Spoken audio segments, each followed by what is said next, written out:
Oh, hey guys, didn't see you there. In case you're wondering what I do in between patients, that's what I do. Okay guys, when you're at the net playing pickleball, right? Let me grab my Jula paddle, please sponsor me.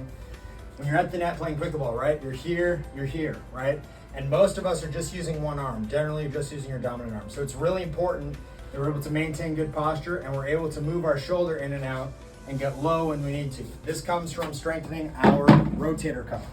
So you're gonna grab a TheraBand. Sorry guys, you gotta invest in equipment. I know you all bought that $300 paddle, $300 bag, $200 shoes, so I think you can get a $10 band. You're gonna grab the band like this, hook it up against the edge of the net, hook it up against your bedpost, and we're gonna pull here and open. Right? I'm gonna open up my chest, I'm gonna pull my thumbs back behind me, and make sure that I'm strengthening my shoulder blade so that I have a lot of endurance when I'm up at the net and I'm getting, ground strokes fired at. Number two, the most often underutilized exercise, we're going to externally rotate our shoulder.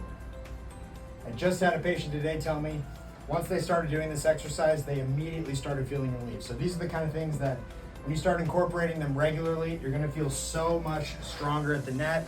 Your ability to catch those volleys, especially hard volleys, is gonna be so much improved, and you're not gonna get that shoulder and elbow pain that you get when you play 3 hours on the weekend. So if you're looking to play pickleball, you're looking to improve, try these exercises.